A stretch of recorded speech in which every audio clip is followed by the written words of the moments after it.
Bonjour à toutes et à tous. Soyons ponctuels, on va l'être. On est ravis avec Éric de Rugy de vous retrouver pour cette deuxième édition de notre série Les Estivales, organisée par le Hub Marque et Média d'HEC Alumni en partenariat avec le Club Marketing Communication et en partenariat avec le Hub Développement Responsable. J'en profite puisqu'on est dans notre association pour rappeler que pendant le confinement, les cotisations sont restées à la maison. Donc n'hésitez pas à cotiser et pourquoi pas à passer à la cotisation à vie, le fameux Infinity Pass. Alors il y a quelques jours, ici même, grâce à notre ami Pascal Femme qui nous accueille chez lui, nous avions une première estivale, un débat passionnant entre Isabelle Capron et le journaliste Ulysse Gosset pour parler des enjeux entre la Chine et les États-Unis. Cette vidéo est, vous pouvez la retrouver sur YouTube. Et ce qui nous avait intéressé, c'était le regard croisé entre notre camarade dirigeante et le journaliste. Eh bien, ce soir, nous refaisons la même chose parce que nous croyons à cette idée de croiser des regards et nous allons parler d'écologie avec un dirigeant politique et un dirigeant d'entreprise. Nous avons effectivement l'immense plaisir d'accueillir François de Rugy. Alors, François de Rugy, c'est l'ancien ministre de la Transition écologique, il a été président de l'Assemblée nationale, il est député aujourd'hui de Loire-Atlantique, et il a écrit il y a quelques années Écologie ou gauchisme, il faut choisir. Et puis, à ses côtés, vous voyez Frédéric Van Hems. Alors, Frédéric Van Hems, il est directeur général de Veolia Eau en France. Il a commencé sa carrière dans les médias et ensuite il a pris différentes fonctions de direction générale dans des entreprises comme Alstom, Vinci ou Orano. Il est aussi président de la Fédération des entreprises de l'eau. Alors, on est vraiment très heureux, merci messieurs, d'être avec nous ce soir. On est vraiment très heureux de pouvoir croiser vos regards, peut-être même le faire sur des sujets cruciaux du quotidien, l'écologie au quotidien, les enjeux de l'eau au niveau national, mais aussi peut-être l'élargir au niveau de l'Europe et dans le monde, pourquoi pas, en fonction de vos réponses. Parler des comportements au quotidien également. Et puis, n'hésitez pas, vous qui nous suivez en ligne, à poser d'ores et déjà des questions. Nous les traiterons soit au fur et à mesure si elles ont un lien avec le sujet que l'on traite, soit à la fin de notre débat. Je passe tout de suite la parole à Éric. Merci Géraud. Alors en guise d'introduction, j'avais envie de raconter une anecdote qui est connue. En l'occurrence, la partie non connue, c'est que le premier bulletin de vote que j'ai mis dans une urne en 74, alors que j'étais encore sur le campus, c'était pour René Dumont, qui est l'ancêtre des écologistes et qui surtout est connu pour avoir, au cours de sa campagne électorale, posé un verre d'eau sur un pupitre et dit un jour, le contenu de ce verre vaudra plus cher que du pétrole. Ça s'est brièvement passé au mois de mars d'ailleurs, donc il avait quand même une vision prophétique. Alors, ce n'est pas encore le cas tous les jours, mais je pense que les choses se tendent. Et du coup, avant de parler plus spécifiquement de l'eau, j'aimerais qu'on se pose la question de l'écologie aujourd'hui, l'écologie au quotidien. Qu'est-ce que c'est? À quoi faut-il faire attention? Quoi faut-il croire? Je vais commencer par un spécialiste en la matière, mon cher cousin François. Bonsoir. Alors, est-ce que ta vision a évolué d'ailleurs par rapport à… Moi, je crois que le sujet majeur aujourd'hui, c'est celui du climat. Donc, c'est vrai que le climat, ça peut paraître vraiment le sujet global par excellence, planétaire, et c'est un enjeu planétaire, pour lequel il faut à la fois avoir des négociations internationales, des déclinaisons jusqu'au niveau non seulement local, mais aussi individuel. Donc, c'est un sujet qui est vraiment, pour moi, le sujet écologique majeur, à la fois, encore une fois, global, local, individuel. Et d'ailleurs, ce qui est le plus difficile, bien sûr, les négociations internationales, c'est compliqué, mais enfin, on est arrivé à un accord avec l'accord de Paris de 2015. Ce qui est quand même plus difficile, c'est les déclinaisons finalement territoriales à l'échelle européenne déjà, et ensuite encore à l'échelle nationale, puis à l'échelle individuelle. Et en France peut-être particulièrement, puisque contrairement à d'autres pays, nous avons une production d'électricité qui est très décarbonée, puisque en dominante nucléaire, et on est en train d'ailleurs de fermer les 4 dernières centrales à charbon qui existent encore en France. Il y a quasiment plus de centrales au fioul, donc vraiment on a le nucléaire, les barrages, le renouvelable, donc on a une électricité décarbonée. Contrairement à beaucoup d'autres pays qui ont beaucoup d'émissions de gaz à effet de serre à cause de la production d'électricité. Donc tout ce qui nous reste à traiter, ça implique les gens directement. La voiture et les transports. C'est la première source d'émissions de gaz à effet de serre en France, et dans les transports, c'est la voiture. Beaucoup de gens croient, ont raconté que c'était l'avion. L'avion, c'est à peine 5% des émissions de CO2 des transports. Donc en réalité, sur le global des émissions de CO2, on doit être sur à peine 2%. Ensuite, on a l'agriculture, c'est moins connu. Alors là, on n'est pas directement dans l'individuel consommateur, mais dans une activité qui est majeure en France, qui est au-delà de son poids économique, quelque chose qui est culturellement très ancré. Et puis, on a le logement et les bâtiments de bureaux ou commerciaux. Donc là aussi, on est dans les pratiques individuelles, le chauffage essentiellement des bâtiments, ou la climatisation d'ailleurs. En cette saison, ça devient aussi un phénomène. Donc voilà, déjà d'entrée de jeu, pour moi, ce qui est le combat majeur peut-être du siècle, sur lequel on peut agir. C'est pas comme dans le siècle dernier, où on pouvait dire le combat majeur c'était contre le totalitarisme, nous, la démocratie française, face par exemple au bloc soviétique. Bon, de France, on ne pouvait pas faire grand-chose malheureusement contre le totalitarisme en Union soviétique. En revanche, sur le climat, on peut faire quelque chose. Donc en même temps, ça ne doit pas nous décourager. Ce n'est pas parce que c'est un enjeu planétaire que ça doit nous décourager d'agir ici et maintenant. Et puis après, quand on le décline, on se rend compte que ça a des conséquences déjà aujourd'hui palpables. C'est-à-dire qu'en réalité, il faut à la fois lutter contre les causes du changement climatique et aussi s'adapter aux effets. Et il faut faire les deux, parce que parfois les gens ils peuvent se dire, tiens, si on s'adapte aux effets, c'est qu'en fait, on n'a plus besoin de lutter contre les causes. Si, parce que plus on avance, plus on monte en température, plus ça devient difficile de lutter, de s'adapter par rapport aux effets. Et là, très concrètement, ça fera peut-être la transition avec mon voisin, moi je pense qu'un des enjeux majeurs pour un pays comme la France, et évidemment c'est valable partout dans le monde, c'est l'enjeu de l'eau. Un des effets du réchauffement climatique, c'est une crise prévisible de l'eau. On vient de vivre, et c'est pas fini, une crise sanitaire. On peut se poser la question de savoir si on peut se préparer à une crise. Et en l'occurrence, à mon sens, oui, on peut se préparer et on devrait se préparer à la crise de l'eau. Frédéric, une réaction Tout à fait d'accord avec ce que François vient de dire. Et pour répondre à la première question, je pense que l'enjeu climatique, c'est un enjeu de survie. C'est un enjeu de survie, on ne s'en rend pas compte.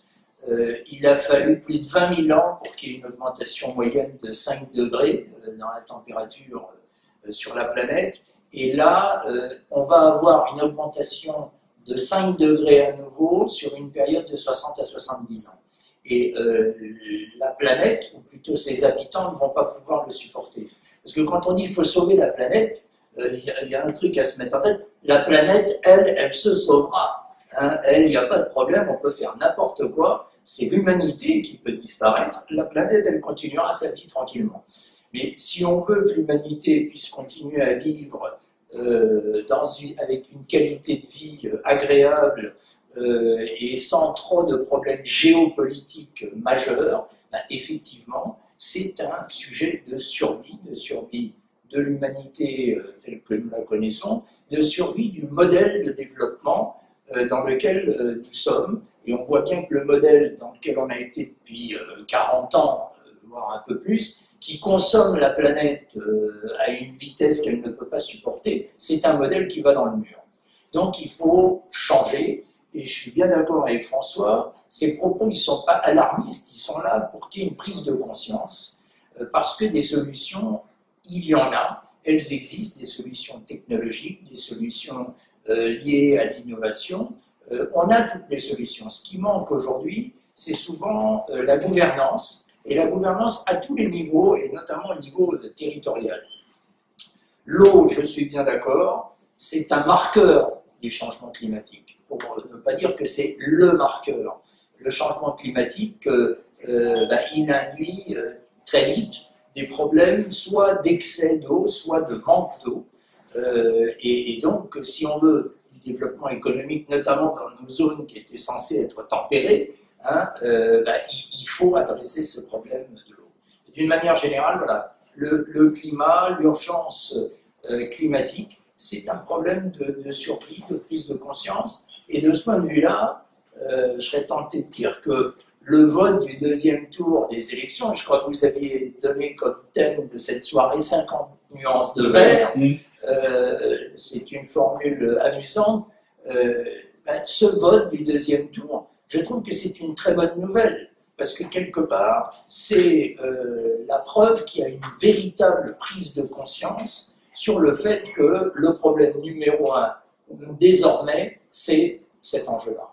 Moi, je voudrais rebondir sur ce que tu as dit, Frédéric. Tu as dit, on a les solutions, ce qui manque, c'est la gouvernance.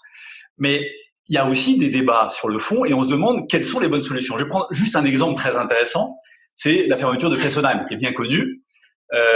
L'Académie des sciences, avant-hier, a sorti une note, un avis en disant fermer Fessenheim et d'autres réacteurs est un contresens. Et on sait pourquoi, parce que effectivement, il y a 1800 mégawatts d'électricité qui viennent d'être supprimés et les scientifiques, en tout cas ces scientifiques-là, se disent ah oui, donc puisqu'il faut lutter contre le réchauffement et que c'est le CO2, c'est le rejet de CO2 qui en est la principale cause, profitons du fait qu'on ait, comme le disait François, une énergie d'une certaine manière positive dans ce domaine-là, avec beaucoup de décarboné, je cherchais le mot, merci Eric, avec beaucoup de nucléaire. Donc on voit bien qu'il y a des débats aussi et que finalement, la feuille de route claire pour dire scientifiquement il faut aller vers là, c'est pas si simple que ça non plus. Non, je pense que de toute façon, la science, elle doit nous éclairer. Et en matière d'écologie, moi je souhaite vraiment qu'on s'appuie plus sur la science qu'on ne le fait aujourd'hui. Dans le débat politique français, je suis assez, je dois dire, un peu même triste, ou en tout cas souvent déçu, qu'on évacue beaucoup la science, mais dans beaucoup de domaines. Hein. Je suis frappé de voir que les statistiques, par exemple, c'est quelque chose qui n'est pas... Alors souvent, c'est brocardé, mais ce sont des chiffres, etc. Oui, mais moi, je trouve ça bien de fonder une politique sur des données qui sont consolidées. Et les statistiques, c'est ça. Et il se trouve qu'en plus, on est un pays qui est un champion de la statistique. Enfin, on a un des meilleurs outils statistiques, sans doute, du monde avec l'INSEE. Donc, il faut le dire, on a des très bons statisticiens. Et pour ce qui est du climat, c'est pareil. On a des chiffres, on a des données, etc. Et on peut prendre plein d'autres domaines. On a aussi des données scientifiques.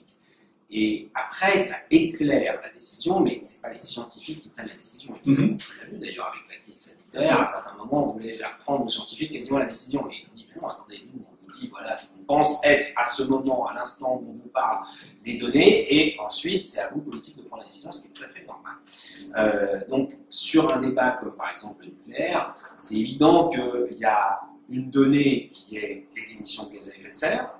Et du point de vue de cet aspect, le nucléaire est une façon de produire de l'électricité. Ce n'est pas une énergie en elle-même d'ailleurs, mais enfin, c'est une façon de produire de l'électricité qui permet de ne pas avoir d'émissions de CO2. C'est un moyen qui est intéressant par rapport au charbon, au pétrole et au gaz, qui restent les moyens dominants dans le monde de production d'électricité, et même en Europe.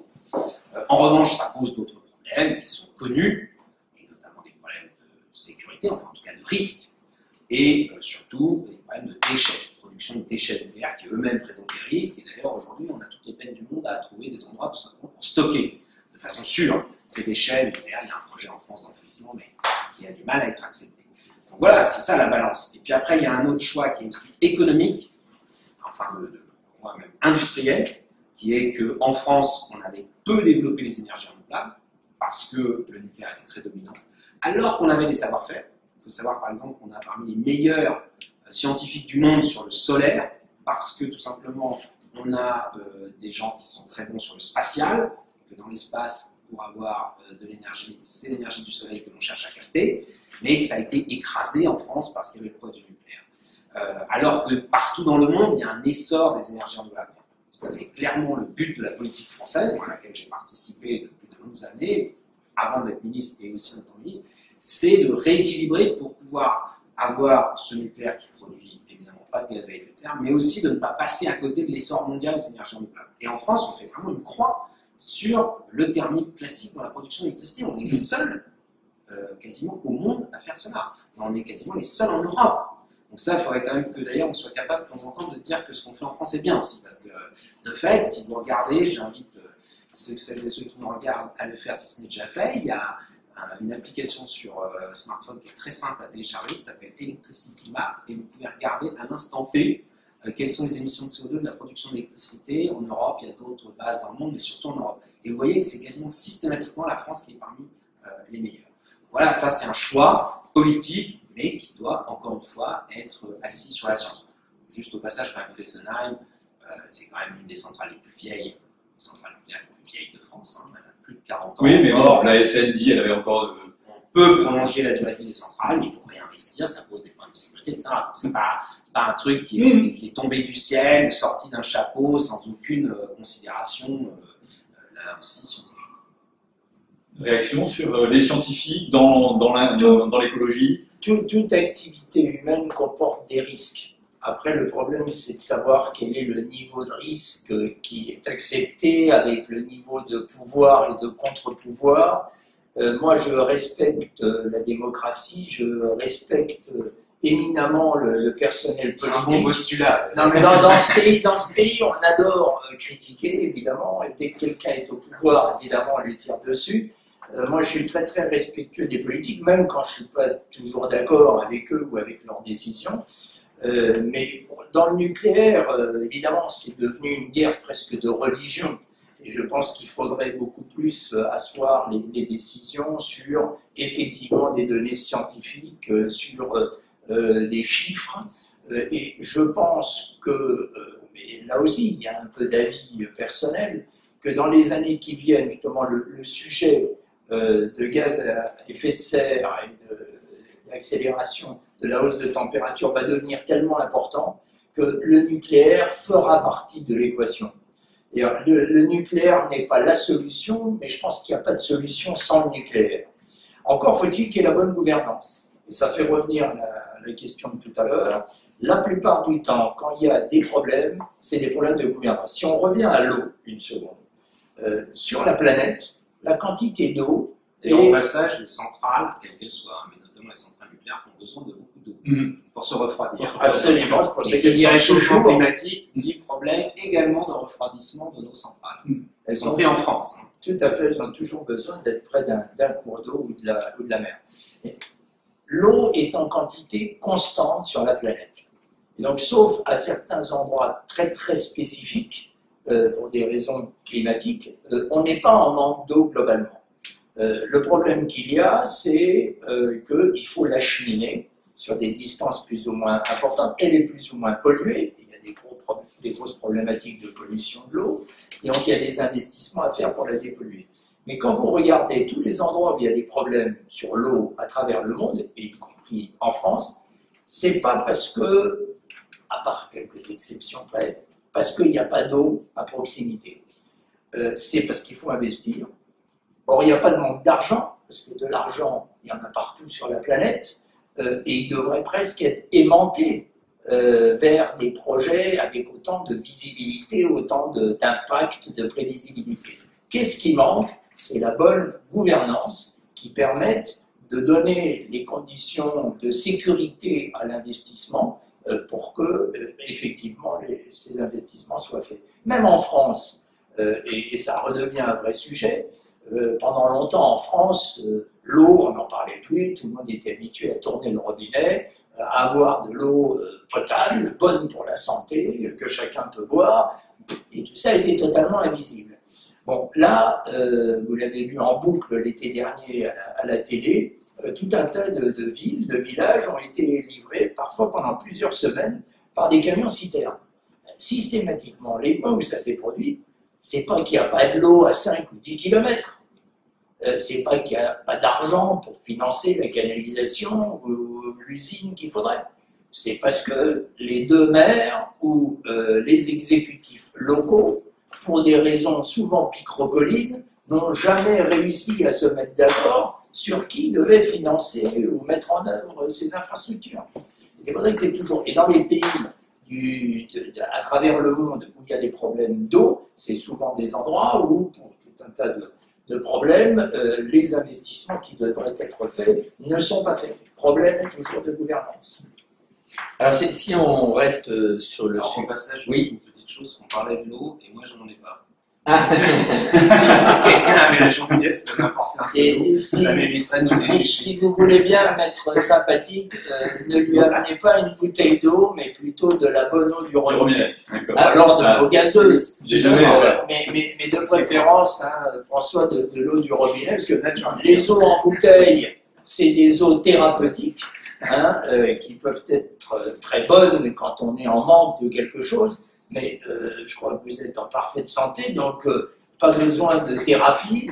Donc l'eau de robinet est la meilleure, la plus écologique, la moins chère. Elle coûte entre 100 et 200 fois moins cher que les eaux en bouteille, et en plus elle ne pose pas le problème écologique des bouteilles en plastique. Est-ce que, alors justement, ça faisait partie des questions que je comptais te poser. Est-ce que effectivement on est dans cette situation, puisqu'il y a quand même au cours des dernières 2 années, on va dire, pas mal de sujets qui sont sortis sur le fait que l'eau du robinet était plus acceptable que bonne, hein, par exemple avec les problèmes de nanoparticules, d'effluents fluorés, etc., qu'on fait le mieux qu'on peut dans l'état de la science, mais qu'on malgré tout, on ne peut pas totalement tout éliminer. Il y a encore des tests qui ont été faits apparemment. Donc, est-ce que finalement tout ce travail qui est fait sur une amélioration constante de la qualité de l'eau du robinet n'a pas aussi un effet un petit peu anxiogène, parce qu'on se rend compte que même si on a 98%, il reste encore les 2% qui peuvent être des sources d'inquiétude pour les consommateurs. C'est un bon problème, mais il y a beaucoup de désinformation là-dedans, parce que l'eau est le produit le plus contrôlé qui soit. C'est le produit alimentaire le plus contrôlé dans notre pays. On a des contrôles dans tous les sens, des contrôles par les ARS, des contrôles par les opérateurs, qu'ils soient publics ou privés. C'est l'aliment le plus contrôlé.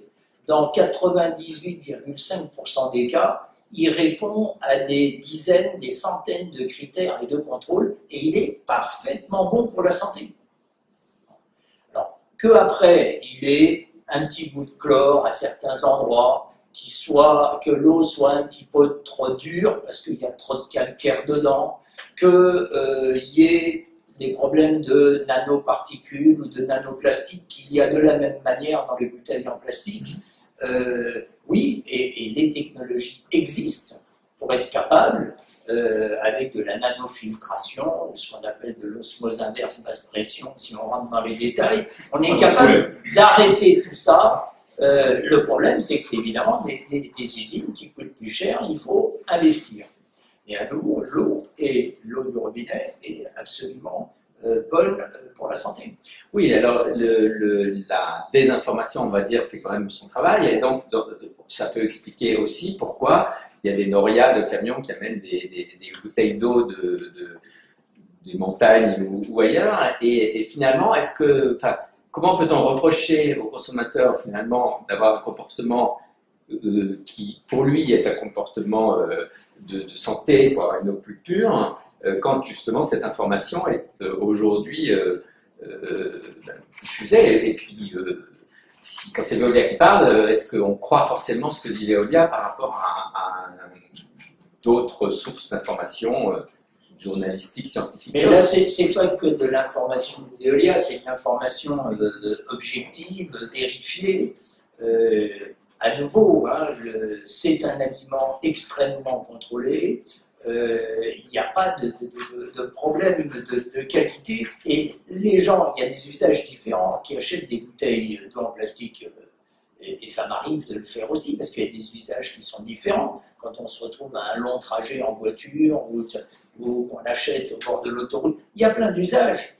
Ceci dit, quand on regarde de plus près, il se trouve que dans les gens qui achètent beaucoup de bouteilles en plastique, il y a les CSP+, parce qu'ils ont l'habitude et qu'ils aiment bien telle ou telle marque d'eau, et qui s'y sont habitués, parfois sur base de mauvaises informations. Mais il y a aussi très souvent des gens qui sont en situation économique fragile, y compris des gens d'origine étrangère, qui viennent de pays où c'est pas possible de boire de l'eau du robinet, et qui du coup considèrent qu'ils ne peuvent pas non plus boire de l'eau du robinet.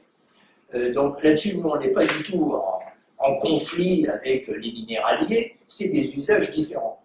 Le sujet, c'est de dire l'eau du robinet est très bonne pour la santé, elle est 100 à 200 fois moins chère. Donc en termes de pouvoir d'achat, ça peut permettre aux Français de faire des économies. Et comme par ailleurs, il y a justement un besoin d'investissement, parce que les assises de l'eau que le président de la République avait organisées, et d'ailleurs, nous avons un président de la République en France, c'est le premier depuis Valéry Giscard d'Estaing qui s'est intéressé à l'eau et qui s'est dit il y a déjà 3 ans, l'eau va devenir un des vrais enjeux du changement climatique. Il y a un sous-investissement en France. En gros, en France, aujourd'hui, on investit 6 milliards d'euros par an dans les infrastructures d'eau, canalisation ou usines. Pour arriver, ne serait-ce qu'à entretenir les réseaux correctement et à améliorer les usines, que ce soit pour l'eau potable ou pour le traitement des eaux usées, il faudrait passer à 8 à 9 milliards d'euros par an. Donc il faut augmenter les investissements de 2 ou 3 milliards. D'où ça va venir? Directement ou indirectement, ça risque de venir de la facture d'eau. En France, on a un prix de l'eau qui est un des plus bas au monde. On est à peu près à 4 euros du mètre cube pour une qualité qui est extrêmement élevée. On n'est pas en train de dire que le prix de l'eau doit augmenter énormément. Je ne pense pas qu'on en soit encore au prix du pétrole, pour revenir à la formule de René Dumont. Loin de là. Mais par contre, 10% d'augmentation de ce prix de l'eau, qui nous laisserait très très en dessous de tous les prix dans les pays comparables, permettrait de financer tout ce qu'il y a à financer. Et en termes de pouvoir d'achat pour les Français, ces 10% d'augmentation, c'est exactement un pack de 6 bouteilles d'1,5 litre en moins par mois. On dit, il y a une équation économique. On veut essayer de réagir intelligemment à ce problème-là. Donc, pas de conflit avec les minéraliers, mais juste, voilà, si les Français achetaient un pack de 6 bouteilles d'1,5 litre en moins par mois, et qu'on augmentait le prix de l'eau du robinet en échange, ça permettrait de régler tous les problèmes d'investissement qui arrivent. Comment réagit le politique par rapport à ça? Et peut-être demander aussi à François, puisque vous avez commencé là-dessus, pourquoi vous avez la crainte de cette crise de l'eau? Parce que vous avez commencé le débat, là on rentre dans le sujet de l'eau au quotidien, peut-être lier les deux, parce que c'est quand même un beau sujet ça. Oui, alors d'abord 2 choses, en effet, je pense qu'il faut quand même dire, moi j'aime bien dire que ce qu'on fait en France est bien, c'est-à-dire qu'en France on a une eau de qualité, alors que la ressource en eau peut être polluée, par endroits, je suis bien placé pour le savoir, venant de l'ouest de la France, notamment en Bretagne, mais on a une capacité à traiter l'eau et à apporter aux consommateurs jusqu'au robinet une eau de qualité. On a une gouvernance, si on peut dire, ce terme est parfois un peu vague, mais enfin disons une organisation territorialisée, décentralisée d'ailleurs. En France, c'est très décentralisé, de l'eau qui globalement fonctionne bien. Il y a quelques ratés liés justement potentiellement peut-être à la très grande décentralisation, mais quand même qui est globalement assez bonne, y compris avec une organisation qui est fondée sur la géographie, c'est-à-dire les bassins, les grands bassins fluviaux français, la Loire, la Seine, etc., le Rhône, qui à chaque fois ont ce qu'on appelle une agence de l'eau qui permet de gérer la ressource en eau et ensuite jusqu'au robinet d'eau potable. Et puis après, je pense qu'on vit un peu trop justement sur nos acquis, sur nos lauriers. C'est-à-dire qu'on est habitué à ce qu'on tourne le robinet, et bien il y a de l'eau qui arrive. On n'est pas habitué en France, tant mieux, à ce qu'il y ait des coupures d'eau. D'ailleurs, j'invite chacune et chacun à se remémorer si un jour ça lui est arrivé que dans sa maison, dans son immeuble, sans prévenir, on lui coupe l'eau. Moi, ça m'est arrivé il n'y a pas très longtemps. Par hasard, je ne sais même pas pourquoi d'ailleurs, ça n'a duré qu'une demi-journée. Donc j'ai pu évidemment surmonter ça sans problème. Mais quand même, un dimanche matin, je me réveille, l'eau, il n'y a pas d'eau au robinet. Ça veut dire que je ne peux pas me laver les mains, je ne peux pas prendre ma douche, je ne peux pas boire un verre d'eau, sauf si j'ai de l'eau en bouteille pour le coup stocker. Je ne peux pas faire la vaisselle. D'un seul coup, on se rend compte que l'eau, c'est absolument vital et que si on a une coupure d'eau, on est très embêté. Il faut savoir qu'il y a eu, donc, en effet, l'été dernier, des gens qu'on est allés livrer avec des camions. Ça veut dire que si on ne l'avait pas fait, il y avait une coupure d'eau. Il y a des territoires de France, alors plutôt outre-mer, et en crois que c'est en Guadeloupe, en tout cas aux Antilles, il y a ce qu'on appelle des tours d'eau. Et quand moi on m'a parlé de ça en tant que ministre, je me suis dit au début, c'est quoi? C'est des tours, hein. On stocke de l'eau, parce que ça existe chez les maraîchers. Si vous allez chez les maraîchers, il y a des tours, on stocke de l'eau. Des mini châteaux d'eau. Non, c'est pas du tout ça, c'est de l'eau chacun son tour. Et là, c'est pas drôle du tout parce que c'est 2 jours par semaine pour tel quartier et 2 jours pour tel autre parce que la ressource en eau, qui pourtant est abondante, mais est mal gérée, là pour le coup, les réseaux étaient mal entretenus, etc. Donc, on est obligé de rationner l'eau.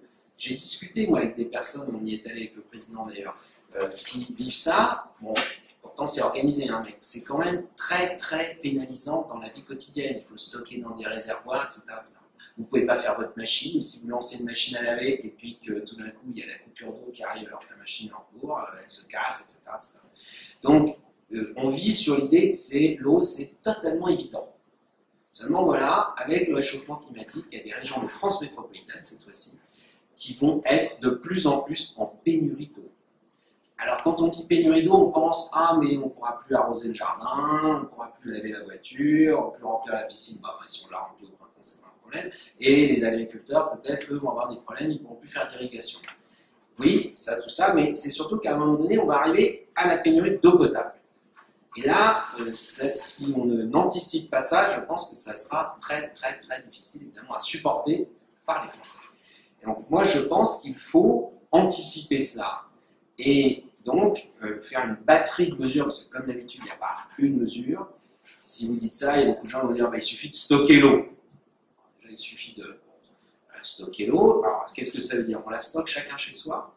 Ça existait. Par exemple, aux Antilles, justement, pour revenir aux Antilles, à une époque, tous les gens avaient une citerne. Et ils recueillaient l'eau de pluie qui est abondante. Et puis à un moment, on leur a dit non, il ne faut plus de citerne parce que sinon, vous n'allez pas consommer l'eau de la conduite, comme disaient mes grands-parents, et donc vous n'allez pas payer, etc. Bon, évidemment, c'était aberrant, mais en France, si dans cet immeuble des Champs-Élysées, on dit aux gens qui vivent en appartement, il va falloir stocker l'eau, ils vont être quand même bien embêtés. Donc ça veut dire c'est du stockage collectif. Ça veut dire des réserves, c'est quand même pas évident, ça a un coût. Ça veut dire des conflits d'usage derrière. Est-ce que c'est stocké pour les agriculteurs qui sont très demandeurs? Eux, ils disent il suffit de nous laisser faire des retenues, des petits barrages. Et puis évidemment, là, ça pose des problèmes d'aménagement, des territoires, des conflits avec les associations environnementalistes. Est-ce que c'est du stockage souterrain? Les endroits, on peut le faire, mais est-ce qu'on va le faire creuser ou est-ce qu'on va remplir des cavités, etc. Ou est-ce que c'est du recyclage de l'eau? Chose dont on ne parle pas du tout en France. On parle beaucoup du recyclage, on parle même de l'économie circulaire. Et bizarrement, on n'en parle pas pour l'eau. On en parle pour la canette aluminium, puisque là, ce n'est pas des bouteilles plastiques, c'est des canettes aluminium. Les passages en France ne sont pas assez recyclés. Hein. Il y en a pratiquement les 2 tiers qui partent dans des usines d'incinération ou dans des décharges, ce qui est un gaspillage innommable. Bon, fermons la parenthèse. Mais sur l'eau, alors qu'il y a d'autres pays européens, l'Italie par exemple, qui sont habitués à recycler l'eau, en France, on le fait très peu. Et on peut dire c'est pas dans la doxa, parce qu'il y a toujours un peu une doxa, y compris du ministère de l'écologie d'ailleurs. Moi je pense que c'est un chantier majeur et auquel il faut s'atteler dès maintenant, parce que ça permettra de récupérer l'eau qui est dans les stations d'épuration, et de fait elle sort des stations d'épuration en étant en France très bien épurée. Je ne dirais pas qu'elle est potable, mais en tout cas elle est facilement réutilisable. Ça, c'est une possibilité. Il y a tout un tas d'autres techniques que les industriels de l'eau maîtrisent mieux que moi, mais ça, par exemple, c'est un sujet. Stockage, recyclage, stockage, encore une fois, agricole, stockage pour d'autres usages. Peut-être quand même stockage de proximité. Peut-être qu'il faut dire aux gens, faites une citerne quand vous avez la possibilité de le faire. Est-ce que ça veut dire qu'il faudra les aider financièrement? On revient sur toujours les mêmes sujets qui vont avec tout changement écologique. Et le prix est une solution pour vous? Puisque Frédéric a évoqué.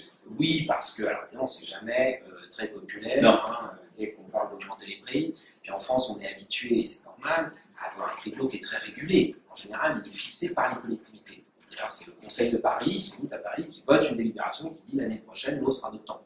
Donc, c'est très régulé. Alors souvent, en France, quand on parle de tarifs régulés, les gens croient que c'est un tarif qu'on ne demande jamais. Bon, ça, c'est pas vrai, hein, c'est un peu trop beau. Non, mais les tarifs régulés de l'électricité, par exemple, les gens croient que c'est un... Non, ça veut dire simplement que c'est pas le prix du marché, c'est pas tiens, je vais chercher, voilà.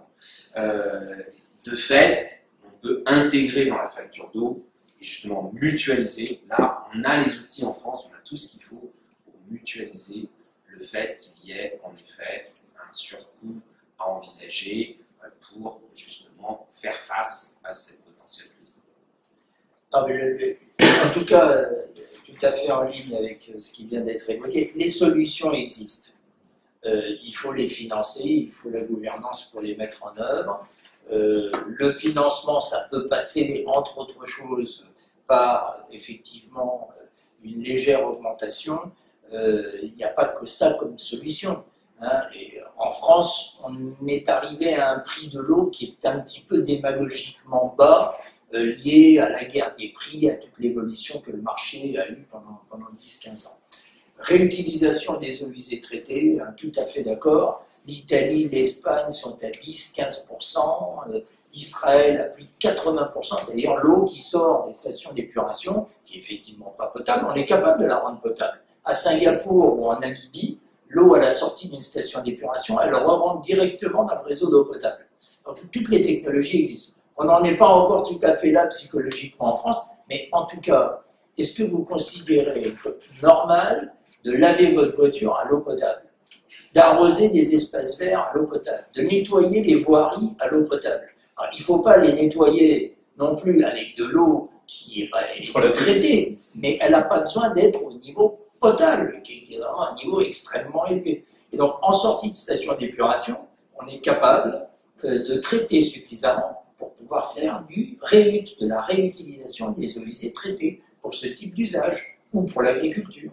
Donc, tout ça, c'est des solutions que, d'ailleurs, les assises de l'eau avaient identifiées et sur lesquelles il faut maintenant une impulsion forte. Il y a évidemment la sobriété dans l'usage de l'eau. Hein. C'est déjà évidemment la politique de base. Et notamment en agriculture, c'est tout le sujet. Hein. C'est d'avoir des cultures plus économes en eau, sachant, c'est un peu le paradoxe, qu'en même temps, l'irrigation va se développer. C'est-à-dire que ça, c'est incontournable. Avec le réchauffement climatique, par exemple, en France, on va sans doute être obligé d'irriguer la vigne. Alors que traditionnellement, dans notre pays, on n'avait pas besoin d'irriguer la vigne, y compris dans le bassin méditerranéen. Et là, avec ce qu'on appelle un peu bizarrement le stress hydrique, ça va être indispensable. Là aussi, ça a un coût, mais ça veut dire sans doute changer aussi les espèces végétales, etc. Donc, ça veut dire tout un tas de changements. Parce que vous imaginez, on a parlé de l'eau, là, mais on peut parler du vin quand même, quelques instants. J'ai cru tout à l'heure que vous alliez dire que le président Macron était, comme je sais pas, celui qui buvait que l'eau. Et c'est plutôt un autre prédécesseur. Mais moi, j'ai rien contre le vin. Il y a 80%, 88% d'eau dans le vin, donc je ne trahis pas la cause. Très clairement, pour la vigne, si on change les espèces, les pieds de vigne, ça veut dire tout changer, parce que les AOC, tout ça est lié. Donc on voit bien que c'est pas simplement juste comment on gère, c'est pas juste des tuyaux qu'on va mettre comme ça ou comme ça, et puis un peu plus d'euros par-ci par-là pour financer. C'est vraiment s'adapter, et au long cours, il n'y a pas besoin de le faire pour demain matin, même si on peut quand même, je crois, prédire sans risque d'être démenti que l'été va être chaud et que l'été va être sec. Voilà. Et après, c'est plein d'autres choses derrière. C'est jamais un sujet isolé des autres. C'est aussi le risque incendie. Il ne s'agit pas de faire peur, mais c'est simplement qu'il faut regarder la réalité en face. Dans le bassin méditerranéen français, on est habitué à faire face au risque incendie. Les pompiers de Provence-Alpes-Côte d'Azur ou de Languedoc-Roussillon, ils disent voilà, ce que nous on traite aujourd'hui, anticipons qu'on va le traiter de plus en plus au nord. Donc, ils m'ont dit peut-être vous en Loire-Atlantique, un jour vous allez se connaître la même chose. Évidemment, on n'est pas équipé plus au nord pour faire face à ce risque de la même façon. Nos forêts, elles subissent aussi le dessèchement, et là aussi, ça enclenche tout un tas de changements anticipés. Alors, tu parles de la sobriété. Nous, dans nos métiers, on est censé promouvoir les comportements vertueux, on va dire. Et tu disais au début de cet entretien que la crise du Covid a amené un certain nombre de comportements et, entre autres, des gestes barrières qui ont été assez rapidement identifiés et assez rapidement appliqués. Dans l'univers écologique, les gestes barrières, on les connaît. Pourtant, on a tous dans notre proximité des jeunes qui passent 20 minutes sous la douche tous les matins, etc. etc. Comment se fait-il que ces gestes écologiques pour l'eau ou pour le reste, mettent autant de temps à s'implanter alors que finalement les enjeux sont quand même assez palpables. Déjà, passer 20 minutes sous la douche, c'est mauvais pour la peau. Avant d'être mauvais pour la planète. Donc, si on veut préserver sa peau, dans une belle peau, il ne faut pas passer 20 minutes sous la douche. C'est parole de dermato, je ne suis pas. Mais, et donc, plus sérieusement, bon, je pense que de toute façon, on voit bien tout ce qui est écologie, mais ce n'est pas le seul domaine. On est pétri de contradictions. Vaut mieux le dire d'ailleurs, plutôt que de dire c'est super simple, en fait, bon, d'un côté il y a les gentils, d'un autre côté il y a les méchants, et si les gentils triomphaient sur les méchants, tous les problèmes seraient réglés. Bon, ça peut peut-être marcher dans quelques meetings, dans quelques manifs, avec un mégaphone, tout ça. Dans la réalité, ça ne marche pas. Hein. Donc, alors ça peut peut-être marcher dans une campagne électorale. Une fois qu'on est vraiment dans la gestion des problèmes, ça ne marche plus. Ça, il faut le dire aussi, parce que les marches pour le climat, moi, je ne vais pas la dénoncer, mais ma fille, elle y participait, elle trouvait ça super, tout ça. Mais quand je lui disais, dis donc, tu n'arrêtes pas de me réclamer l'iPhone dernier cri, tu sais quand même que plus grand écran, plus de vidéos, égale plus de consommation d'énergie, égale de fait plus d'émissions de gaz à effet de serre. Donc, est-ce que tu es prête à... Ah ben non, voilà. D'ailleurs, les militants des marches climat sont les premiers à utiliser à fond l'utilisation par... alors, il paraît que maintenant, ils sont contre la 5G, je ne sais pas comment ils vont faire d'ailleurs, parce que là, ça va être vite une limite. Mais voilà, on est dans des contradictions qu'il faut essayer de résoudre, qu'il faut essayer de surmonter. C'est pas impossible. Et pour ça, il y a à la fois des données scientifiques, ça ne suffit pas. Si les données scientifiques suffisaient, là c'est pareil, s'il suffisait de faire parler de blouse blanche à la télé et tout le monde s'alignait, ce serait formidable, mais ce n'est pas le cas. Donc il y a de la pédagogie, il y a des nouvelles solutions technologiques. Ça, moi je crois beaucoup à ça. Ça, c'est un vrai débat, parce qu'il y a quand même des gens qui disent, pour faire plus d'écologie, il faut revenir aux méthodes de grand-mère. Ils disent, vous savez, la lessive de grand-mère, puis il suffit de mettre des noix dans la machine à laver, le linge va être propre, tout ça. Moi, ça, je pense qu'il faut dire franchement non. D'abord parce que, alors chacun d'abord a une grand-mère ou un grand-père qui vivait à des époques différentes, mais le syndrome de c'était mieux avant, il faut toujours demander aux gens, c'était quand et qu'est-ce qui était mieux, y compris écologiquement. Écologiquement, dans tout un tas de domaines, la situation en France était bien pire il y a 50 ans qu'aujourd'hui. Ce n'est pas le cas sur le réchauffement climatique, mais alors sur tout un tas de pollution, etc., c'était bien pire. Donc il ne faut pas rêver du retour à une fusion avec la nature, etc., ou alors il faut aussi rêver d'une planète où il n'y a pas plus d'1 milliard d'individus, voire peut-être pas plus de 200 millions, et ainsi de suite. Non, il faut des solutions technologiques, il faut qu'elles se diffusent, il faut qu'elles soient économiquement compétitives, parce que la super solution, mais en gros le syndrome de la Tesla qui coûte 70 000 €, ça ne deviendra jamais la voiture de monsieur et madame tout le monde. Ça, il faut être clair aussi. Donc, il faut des solutions. Et puis, il y a des moments où il y a des déclics. Et ça, en général, ce n'est pas les politiques qui font les déclics. C'est quelque chose qui se passe. Souvent, les crises sont des accélérateurs et jouent des rôles de déclic. Moi, je pense que la crise actuelle joue un peu le rôle de déclic dans un certain nombre de domaines. Et puis, dans d'autres, non. Donc, voilà, moi, je crois qu'on n'est pas loin du moment où on bascule on est en train de tester des nouvelles solutions, on est en train d'innover, certains se les approprient, mais ça reste minoritaire, à quelque chose qui devient un mouvement très large. Et sur les comportements, l'entreprise a un rôle à jouer. Elle a un rôle très important, évidemment, mais je pense que, oui, le moment est venu de passer à l'échelle. Les solutions, elles existent. Il ne faut pas que ça reste des petites expérimentations, il faut passer à l'échelle. Et ce n'est pas les entreprises toutes seules qui apporteront les solutions, mais je pense qu'il n'y aura pas de solution sans les entreprises et que c'est un travail tous ensemble. En France, on adore mettre tout le monde dans des silos, dans des petites cases et opposer le monde de l'eau et le monde agricole, opposer le public et le privé, opposer l'entreprise et les politiques. C'est tous ensemble qu'on trouvera les solutions. Moi, j'aime bien parler d'écologie humaine. Et ça rejoint ce que vous venez de dire, François, parce que la radicalité qui consisterait à dire on va sauver la planète en la débarrassant de ses habitants, non, on a quand même plutôt envie, je l'évoquais tout à l'heure, que le développement humain puisse continuer, mais d'une manière qui soit plus respectueuse de la planète, parce que sinon il n'y aura pas de développement humain. Et les solutions existent, il faut qu'on les mette en œuvre.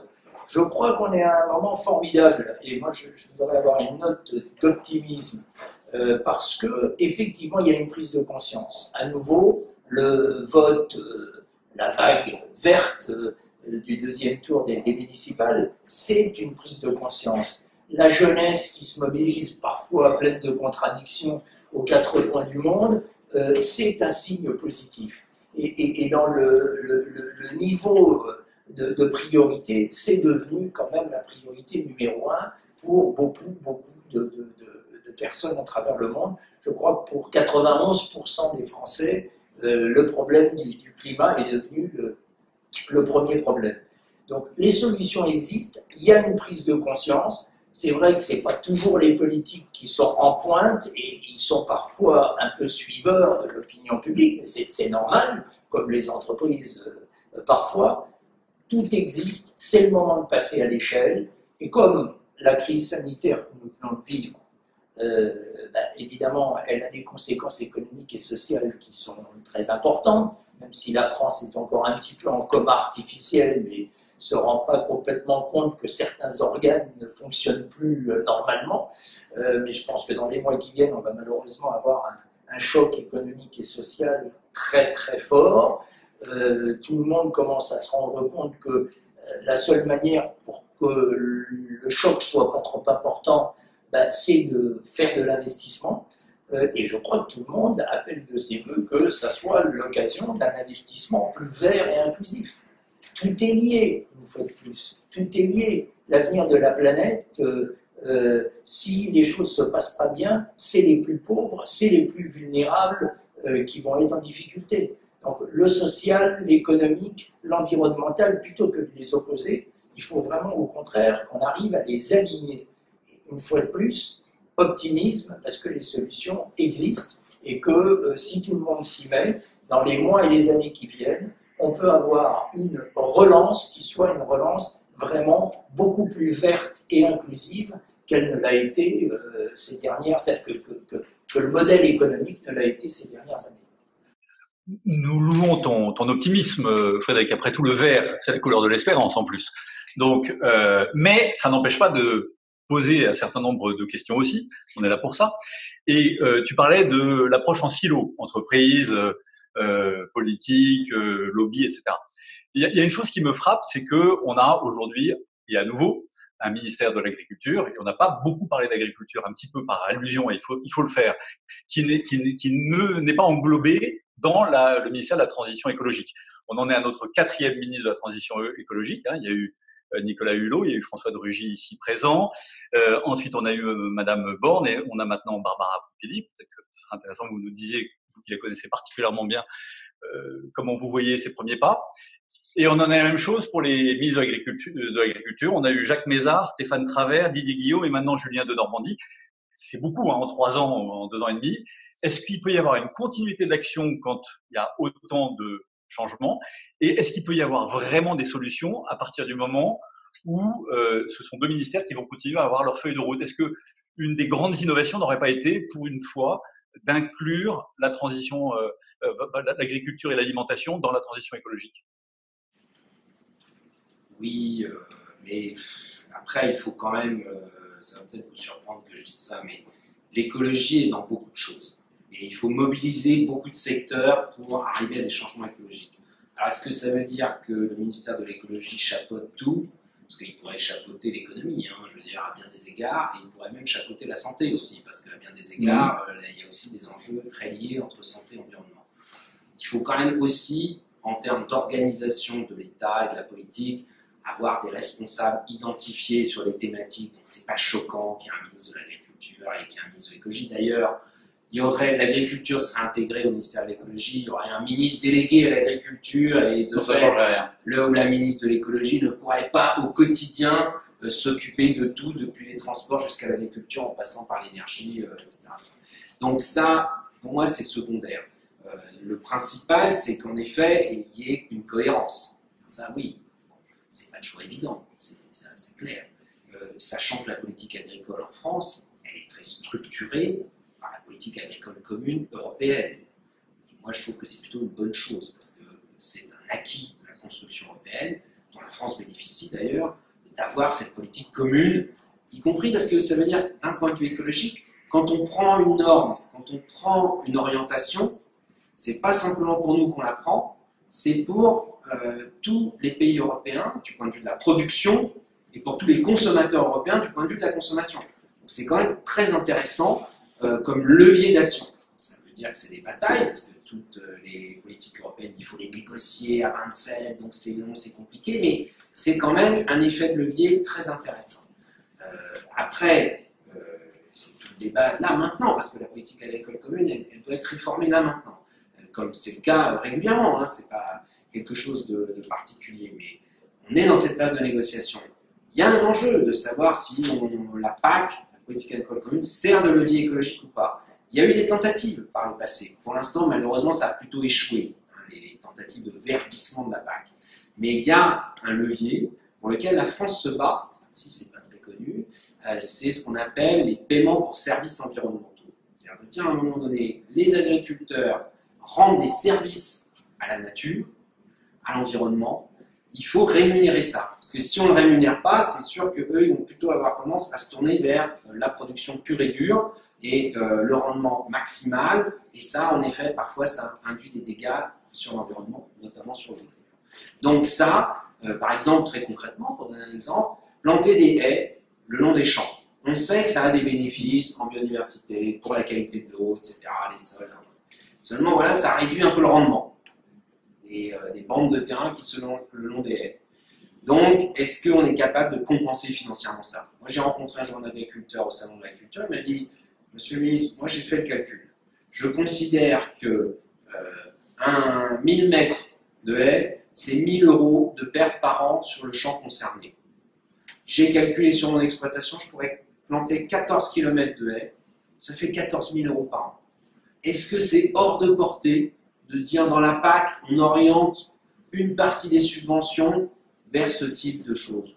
Non, je pense que c'est à notre portée. Donc là, en effet, c'est la politique qui peut orienter. Les agriculteurs, ils sont prêts, mais simplement, ils demandent quand même à ce qu'il y ait l'équilibre économique. Ça, c'est normal. Il ne faut pas leur dire, essayez, lancez-vous, puis on verra bien si ça marche. Non. Et surtout qu'on est habitué quand même à une politique agricole très structurée par à la fois des normes et des subventions. Voilà, moi je crois que d'ailleurs ça renvoie à une chose plus générale sur l'écologie, et là où le rôle du politique est central, et du débat démocratique, c'est le bon dosage entre la contrainte et l'incitation. Il ne faut pas se raconter d'histoire. L'incitation toute seule, ça ne suffit pas. La contrainte toute seule, ça crée du rejet. Donc à un moment donné, ça crée du recul. On l'a vu avec la taxe carbone et les gilets jaunes. Donc il faut trouver le bon dosage. Et il faut assumer que un des moyens d'enclencher des changements et de changer d'échelle, c'est d'avoir une part de contrainte, une part d'incitation. Au passage, juste un petit parallèle peut-être qui peut être fait avec la lutte contre le tabagisme.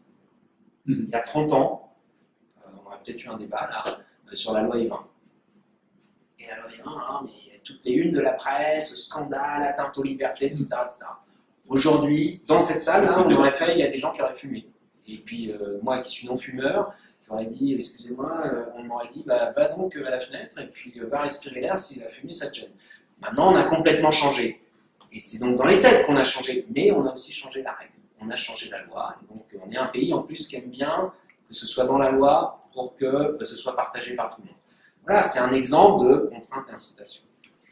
Si on rebondit sur cet antagonisme, on va dire, est-ce qu'il n'y a pas un autre antagonisme qui est entre la vertu et l'intérêt? Tu prends par exemple l'exemple de l'agriculture, par exemple les porcheries en Bretagne qui produisent beaucoup d'effluents, qui polluent et qui provoquent entre autres des algues vertes.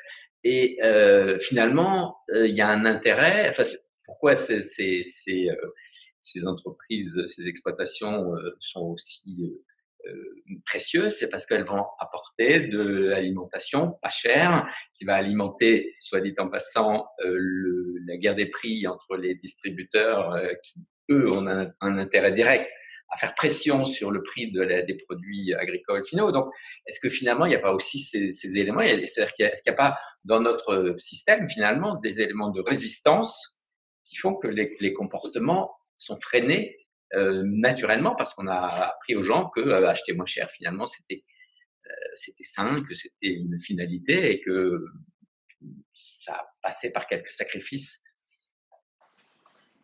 C'est bien sûr qu'il y a un antagonisme parfois entre alors, la vertu et l'intérêt. J'ai cru que c'était entre le vice et la vertu, mais l'intérêt n'est pas forcément un vice. Être mu par son intérêt n'est pas forcément vicieux. Mais ceci étant, bon, soyons concrets, sans doute qu'une des façons de faire progresser l'écologie, c'est que le maximum de gens y trouvent leur intérêt, tout simplement.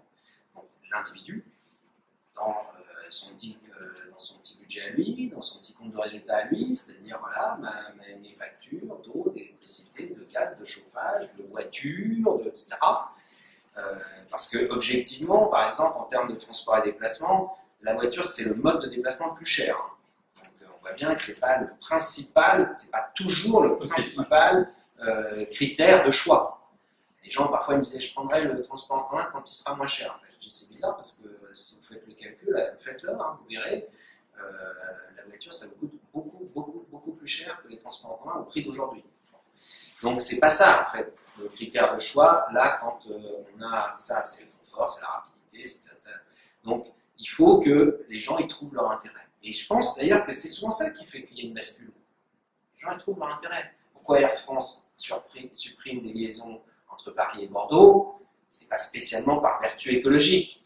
C'est parce que Air France y trouve son intérêt aujourd'hui. De dire on est en crise, on est acculé à devoir prendre des mesures plus fortes qu'avant. Il se trouve d'ailleurs que ces lignes elles sont moins rentables et dans notre modèle économique, c'est plus des longs courriers qui vont être intéressants, des moyens courriers. On les supprime.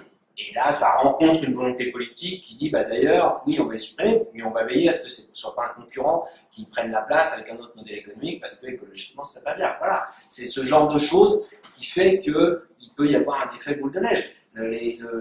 L'alimentation, en France, nous ne sommes pas conscients que dans notre budget, le coût de l'alimentation a considérablement baissé. Le budget d'un Français de 2020, il est beaucoup moins consacré à l'alimentation que le Français qui avait le même niveau de diplôme et globalement le même niveau de revenu il y a 50 ans en arrière.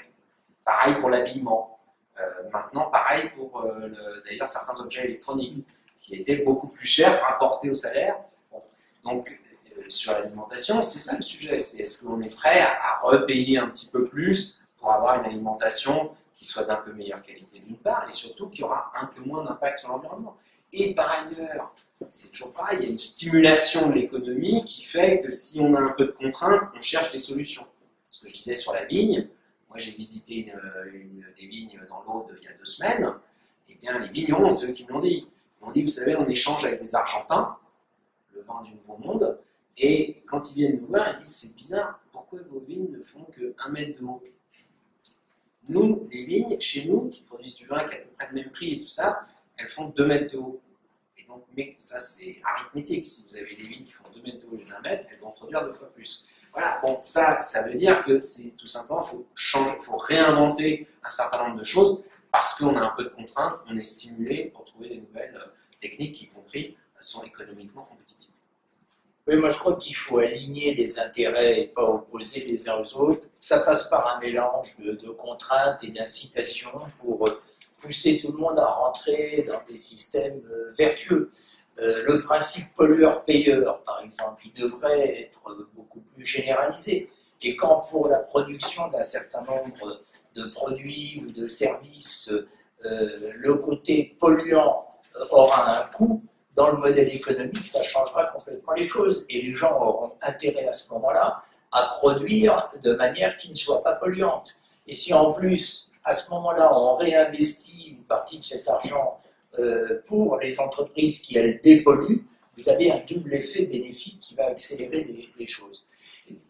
C'était une de tes questions tout à l'heure, Jérôme. Je crois que l'entreprise, elle a un rôle très important à jouer dans tout ça. D'abord parce qu'elle peut être créatrice d'emplois, et surtout dans les mois et les années qui viennent, il va en falloir. Une relance verte et inclusive, ça peut être une relance créatrice de beaucoup d'emplois dans les territoires, et nos territoires vont en avoir besoin. L'entreprise, mon président Antoine Frérot utilise souvent cette phrase que j'aime bien, une entreprise est prospère parce qu'elle est utile et pas utile parce qu'elle est prospère. Le modèle de l'entreprise, selon l'école de Chicago, Milton Friedman, selon laquelle son objet social, son rôle social, c'était de maximiser son profit, c'est un modèle qui ne va pas pouvoir continuer. L'entreprise aujourd'hui, elle doit être utile, et pas utile uniquement à ses actionnaires, utile à ses actionnaires, à ses salariés, à ses clients, au territoire qu'elle sert. Et c'est pour ça que de plus en plus les entreprises, et c'est la loi Pacte, c'est la raison d'être, qui est quelque chose qui est en train de beaucoup avancer dans les entreprises, c'est très très important. Parce que, à nouveau, cette utilité sociale, sociétale, environnementale, ça devient un besoin pour les entreprises. Je crois que dans les années qui viennent, les entreprises qui ne seront plus orientées que par leur rentabilité à court terme, sans se foutre du tout des conséquences pour l'environnement ou pour le tissu social et sociétal autour d'elles, elles n'ont aucune chance de survie. Ne serait-ce que parce que les jeunes n'iront plus bosser dans ces boîtes-là. Les jeunes sont à la recherche de sens. On entend parler de sens partout. Et je pense que les entreprises travaillent beaucoup sur leur grand sens, sur ce qu'elles mettent sur leur devanture. Pour Veolia, c'est ressourcer le monde. C'est plein de sens, c'est formidable. On a une raison d'être à laquelle je crois beaucoup. Mais ensuite, il faut que dans l'entreprise, ce grand sens rejoigne le petit sens au quotidien que chacun peut trouver dans ce qu'il fait dans l'entreprise, qu'il soit au standard, ou qu'il soit à la comptabilité, ou qu'il soit dans une tranchée sur le terrain. Et le fait de faire rejoindre ce petit sens et ce grand sens et changer un peu la manière dont les entreprises fonctionnent, c'est aussi quelque chose qui est très très important et qui est très lié à tout ce qu'on a discuté ce soir ensemble autour de ce changement de modèle. Parce que ce changement de modèle de développement, oui, on veut un développement qui respecte plus la planète, mais on veut quand même un développement qui permette à l'humanité de continuer à se développer. On ne va pas revenir à l'âge de pierre. Ça sera possible que s'il y a de la création de valeur. Mais s'il y a de la création de valeur autrement, en ayant, par ce jeu de contraintes ou d'incitations, poussé à des modèles plus vertueux. Et ça rejoint ce sujet, les deux sont dans mon esprit très très liés, de la manière dont une entreprise doit aujourd'hui fonctionner, doit être beaucoup plus à l'écoute de ses salariés, de ses clients. Ces salariés sont souvent aussi ses clients et sont aussi les habitants des territoires dans lesquels l'entreprise travaille. Tout ça se rejoint. Donc tu nous annonces solennellement, ce 9 juillet 2020, que le greenwashing est mort? Je ne sais pas s'il est mort, mais je pense que c'est le sens de l'histoire, c'est que... C'est le sens de l'histoire, la protection de la planète, de la construction d'un modèle de développement beaucoup plus équilibré, c'est quelque chose qui devient vital. Je crois qu'il y a à nouveau une prise de conscience planétaire sur le sujet. Donc, comme les solutions existent et qu'il y a cette prise de conscience, à nouveau, moi, je suis relativement optimiste. Et c'est ce que d'ailleurs notre camarade Emmanuel Faber s'efforce de faire chez Danone. Mais ce qui est intéressant, c'est que face à ce type de démarche, on oppose souvent une fragilisation compétitive. En fait, on avait dit à l'époque qu'il risquait de se faire acheter par PepsiCo, etc. Donc finalement, on a l'impression qu'en étant vertueux, ça coûte plus cher, on est moins efficace, moins agressif commercialement, etc., etc. Et que de toute façon, dans les autres pays, ils sont loin d'avoir des réglementations ou une éthique aussi poussée. Donc, est-ce que au fond, les entreprises sont suffisamment armées pour faire ce pas en avant et d'aller dans cette direction que tu évoques? Je crois qu'elles n'ont pas le choix. Parce qu'à nouveau, si elles ne prennent pas en considération les besoins de la société d'une manière générale, si elles ne se rendent pas véritablement utiles à l'ensemble de leurs parties prenantes, elles ne survivront pas. Et si les entreprises ne survivent pas, c'est tout le modèle de développement qui ne survivra pas, parce que c'est dans les entreprises qu'il y a de la création de valeur et qu'il y a de la création d'emplois. Une réaction peut-être ? Oui, je pense que il faut là, c'est aussi une forme de contradiction quand même possible. Hein. Il ne faut pas l'écarter du tout quand même, parce que dans un monde concurrentiel, moi je crois que c'est utile la concurrence, parce que c'est aussi ce qui permet de progresser, soit sur les nouveaux produits, les nouveaux services, les nouvelles technologies, ou le prix plus bas, ce qui en soi est aussi quand même un progrès. Eh bien, il faut avoir une régulation par la norme d'une façon ou d'une autre. Il ne faut pas là-dessus éviter ce sujet. Et là aussi, c'est une question de dosage.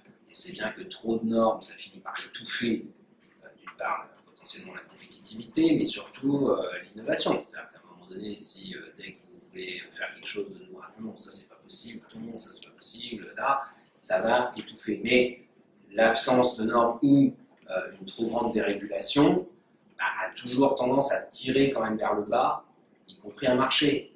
On le voit bien, je pense, dans plein de domaines. Par exemple, l'automobile, c'est très clair. Hein, l'Union européenne, franchement, tire le marché mondial de l'automobile vers le haut par les normes que nous mettons en place et que nous faisons appliquer dans tout le marché unique européen. Si vous comparez les normes des voitures européennes et les normes des voitures indiennes, par exemple, le futur grand marché automobile dans le monde, c'est l'Inde, eh bien, les voitures qui sont vendues en Inde, on ne peut pas les vendre en Europe, parce qu'elles n'ont pas le même niveau de normes.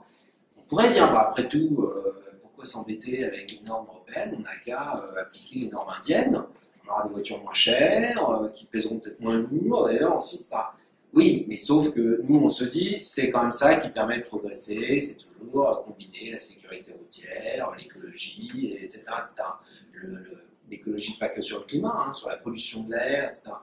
Et on a raison de le faire. Donc, et si on disait, bah, on laisse rentrer en Europe les voitures indiennes avec les normes indiennes sans qu'elles aient besoin de se mettre aux normes européennes, on voit bien qu'on tirerait le marché européen vers le bas. Donc, et en même temps, si on met trop de normes, et les constructeurs automobiles européens disent, mais attendez, vous allez finir par, on va mourir guéri, quoi, parce que l'industrie automobile européenne ne pourra pas faire face si c'est trop rapide, par exemple. Voilà, c'est ce débat, cette tension qui est en fait dans toute l'histoire de toutes les sociétés au monde, l'histoire du progrès. Le progrès vient toujours de cette tension entre la norme et la liberté d'innover. Ça fait plaisir que tu parles de progrès parce que c'est un mot qui a un peu disparu du vocabulaire politique et dans le numéro de Stories, d'HEC Stories qui vient de sortir, je m'exprime d'ailleurs sur ce sujet. Je t'enverrai le document. Mais j'avais une question à poser quand même sur cette compétitivité parce qu'au fond, en France, on a quand même des champions sur le podium dans beaucoup de catégories, que ce soit Veolia, que ce soit dans le bâtiment public, que ce soit en agroalimentaire, qui devraient nous inciter à être parmi les premiers à faire cette révolution dans la direction que tu évoques, Frédéric. Et pourtant, on a l'impression que l'écosystème politico-économique n'est pas si motivé que ça. Est-ce que je me trompe? Alors d'abord, je pense qu'il y a un travers français et du débat politico-médiatique français qui est de toujours trouver que c'est mieux ailleurs. Donc, par exemple, on continue à dire en France que l'Allemagne est meilleure que nous dans le domaine écologique. Aujourd'hui, c'est faux, mais dans plein de domaines. C'est faux dans le domaine de l'énergie, voilà, mais faux et archi-faux. C'est faux dans le domaine de l'agriculture. L'Allemagne s'est lancée à corps perdu dans l'agriculture hyper industrielle. C'est faux dans le domaine des voitures. L'Allemagne est d'ailleurs le pays qui freine en Europe sur les normes, la baisse des émissions de CO2 des voitures. Moi, j'ai mené la négociation pour la France européenne. Le journal Le Monde, un journal normalement sérieux, a écrit « les négociations sur le CO2 en Europe, c'est comme le football, c'est toujours l'Allemagne qui gagne à la fin ». C'est plus vrai dans le football déjà, mais c'est pas vrai non plus là. Et pourtant, on a démontré, d'ailleurs, Angela Merkel s'est fait engueuler en Allemagne par tous les constructeurs automobiles. Comment vous avez pu accepter ça? C'est inacceptable, c'est la France qui vous l'a imposé, etc. Mais en France, on a dit que c'était l'inverse. Il y a un moment donné, je ne sais pas comment il faut qu'on puisse un tout petit peu dire, bah voilà, en France, on a des choses qui marchent et on est capable d'être à la pointe. Dans l'économie verte, on a parmi les champions mondiaux. Là, je peux le dire pour l'eau, on devrait être fier d'ailleurs d'avoir les meilleures entreprises au monde capables de faire de l'eau de qualité à un prix qui soit abordable. Eh bien non, on a passé notre temps à dénoncer ces affreux de Veolia, de Suez, et tout juste on ne les a pas fait passer pour des affameurs, pour des etc. Évidemment des corrupteurs en chef, et ainsi de suite. Bon. Dans l'aéronautique, c'est un sujet majeur maintenant. Moi, j'ai rencontré les patrons de l'aéronautique avec le président avant le salon du Bourget. On a là un des 2 leaders mondiaux. Voilà, on va pas dire on est les seuls, on est les meilleurs, mais quand même, Airbus face à Boeing. Bon, et dans l'aviation d'affaires, Dassault. Eh bien, on a des techniques pour faire des avions qui consomment de moins en moins de carburant ou qui émettent de moins en moins de CO2. Alors, pas des avions électriques, de grâce, parce que là, transporter 300 personnes dans un avion électrique, c'est pas possible.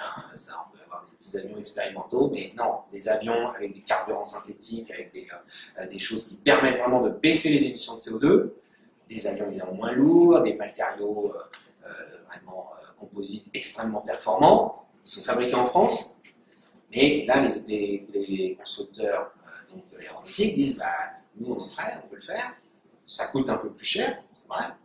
Mais simplement, si vous n'imposez pas aux transporteurs aériens des normes de baisse des émissions de CO2, bah, eux, ils vont préférer continuer à acheter des avions qui coûtent moins cher, et donc ils n'iront pas vers ces nouvelles technologies. Là, typiquement, il y a un moment donné, il faut passer le cap.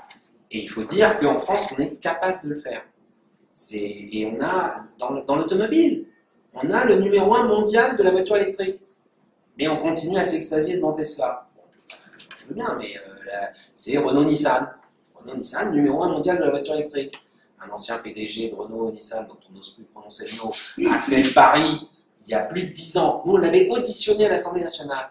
Je me souviens très bien de ce qu'il a dit. C'était très intéressant, parce qu'il avait une vraie vision.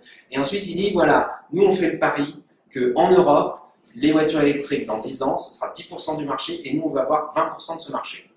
Et on pense que la voiture électrique elle est compétitive quand le pétrole est à 120 $ le baril. Bon. De fait, le pétrole à 120 $ le baril, on l'a eu que dans des tout petits moments. Donc, mais en revanche, si vous mettez une taxe carbone sur le pétrole, vous avez assez rapidement un équivalent pétrole 120 $ le baril.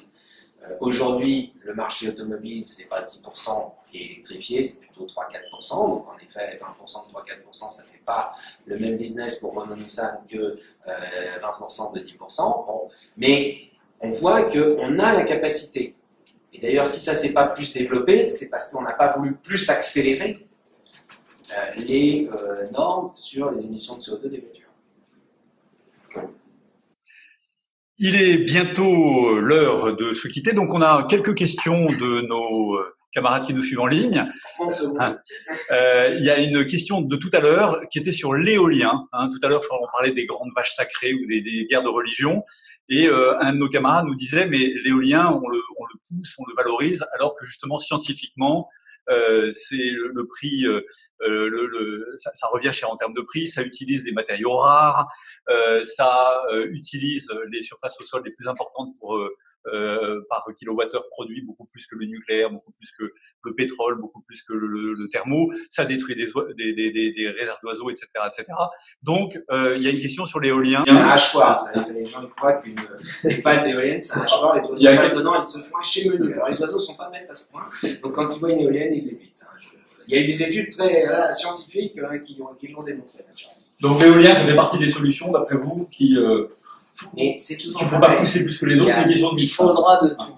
Voilà, s'il y a des gens qui pensent qu'il y a une solution miracle, bon, ils peuvent le croire, mais ça ne se passe jamais comme ça, dans la réalité. Jamais. Ce qui est vrai, c'est que le pétrole a été et est encore aujourd'hui dominant parce que le pétrole est une énergie très facile d'utilisation.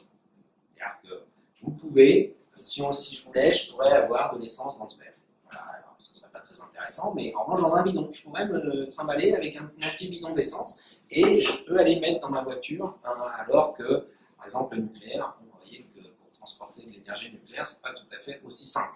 Et même de l'électricité, vous ne pouvez pas transporter de l'électricité Charger une voiture électrique, ça prend des heures, alors que charger une voiture essence, ça prend 5 minutes.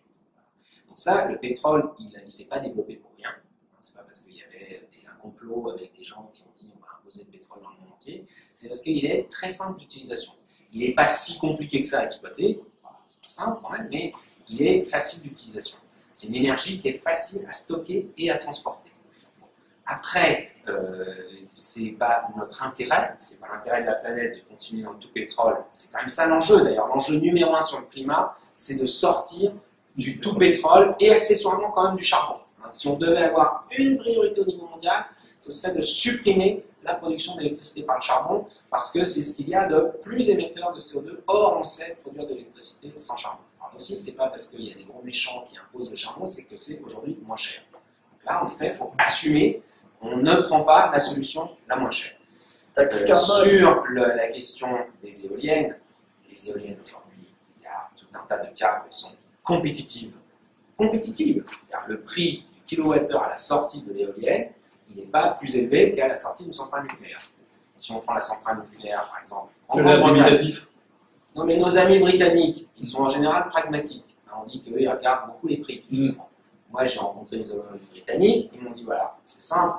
Nous, on veut avoir de l'électricité, on veut sortir du charbon, ils sont en train de le faire, du pétrole, du gaz, on veut aller vers du décarboné. Ils ne disent pas du renouvelable, ils disent du décarboné. Bon, ils nous ont acheté une centrale nucléaire. C'est ce que c'est, elle vient de chez nous, c'est Hinkley Point. Et ils ont acheté l'électricité Hinkley Point, c'est dans le contrat, en gros l'équivalent de 100 € le mégawattheure. Donc c'est beaucoup plus cher que le nucléaire en France aujourd'hui. L'éolien terrestre, on considère que c'est 70 €, chose pareille, c'est moins cher. Moi, ils m'ont dit, on vous en achèterait bien d'autres, des centrales, mais nucléaires, eux, c'est pas un problème idéologique. Mais il se trouve qu'on a de l'éolien offshore, l'éolien en mer, qui pour l'instant est moins cher. Donc, pour écouter, on va prendre le moins cher. Voilà. Et c'est notre intérêt d'avoir ce qu'on appelle le mix. Voilà. Après, il n'y a pas une seule production d'électricité qui n'ait pas d'inconvénient. Les terres rares, vous croyez que dans une centrale nucléaire, il n'y a pas de terres rares, il y a l'uranium. C'est rare l'uranium. Vous savez qu'on engage y compris des troupes de l'armée française pour garantir notre approvisionnement en uranium. C'est normal d'ailleurs, c'est pas choquant. Mais ça ne se fait pas comme ça. C'est pas avec des pays d'ailleurs très simples à gérer. Dire, non mais c'est comme ça. Et les terres rares, les Chinois ont l'État chinois a une stratégie par rapport aux terres rares. Mais on devrait en avoir une, nous. Au lieu de pleurer en disant les terres rares, etc. Bon. Vous croyez que l'exploitation, quand Élise Lucet, excusez-moi, je la dénonce, tant pis, fait une émission sur une grande chaîne de service public pour dire c'est scandaleux, la voiture électrique c'est très sale, elle prend un tout petit sujet qui est les terres rares qu'il y a dans les batteries. Mais la voiture thermique qui fonctionne au pétrole, vous êtes allé voir l'exploitation de pétrole? Vous croyez que c'est propre? La voiture, le moteur diesel ou essence d'une voiture, il est fait en quoi? Avec de la fonte. Vous croyez que la production de la fonte, c'est une production propre? Il n'y a pas plus sale. Moi, je suis un petit-fils de Lorrain, donc je sais ce que c'est. En Lorraine, on faisait du charbon, de la sidérurgie. Et d'ailleurs, dans le monde entier, en général, comment on fait de la sidérurgie? Avec du charbon. Donc c'est 2 fois sale. C'est sale en émissions de CO2 et c'est sale parce que, évidemment, produire des métaux, etc., ça ne se fait pas sans impact sur l'environnement. Donc le but, c'est chaque fois d'essayer de regarder les solutions qui vont limiter l'impact. Et il faut arrêter de dire il y a une solution qui pose un problème. L'impact paysager, oui, les éoliennes, c'est un impact paysager. Oui, c'est vrai. Alors maintenant, juste un chiffre, parce que j'aime bien les chiffres. Voilà. En France, on a à peu près 7500 éoliennes dans les champs, etc. Éoliennes terrestres. On vise d'en avoir 15 000. Vous savez combien il y a de pylônes électriques pour des lignes à haute tension? Sûrement beaucoup plus si vous posez la 200 000. 200 000. Oui, c'est moche les pylônes, mais si on voulait alimenter, moi je ne reproche même pas à nos lointains prédécesseurs d'avoir déroulé ces 200 000 pylônes pour les lignes à haute tension en France qui ont défiguré le paysage à plein d'endroits. Mais c'était un moyen pour électrifier la France et permettre à la France d'être alimentée en électricité. Voilà, c'est toujours un compromis entre les avantages et les inconvénients. Merci. Merci à tous les deux. On est arrivé à l'issue de notre échange. Ce que j'observe, c'est que, comme souvent, l'esprit humain devrait faire preuve de nuance et que malheureusement l'époque n'est pas tellement à la nuance, l'époque médiatique n'est pas, mais politique, etc. Ça peut-être qui tombe, beaucoup plus de bruit qu'un arbre qui pousse. Mais en tout cas, l'enjeu qui consiste à faire partager des visions et des nouveaux comportements est à la fois assez tangible, on l'a entendu dans votre discours, mais assez complexe à mettre en œuvre chez monsieur et madame tout le monde. Donc, on espère qu'on aura apporté, comme de monsieur Rabi, une petite contribution à cette prise de conscience et à cette réflexion. Merci beaucoup de vos échanges extrêmement intéressants et nous vous donnons rendez-vous peut-être pour une troisième estivale. Dans quelques années, en tout cas, non, mais surtout dans quelques années, pour voir comment les choses ont évolué grâce à cette somme de petites influences et de petites contributions. Merci beaucoup. Et vous pourrez retrouver ce débat en ligne prochainement sur YouTube. Merci beaucoup. Merci. Et sur le site.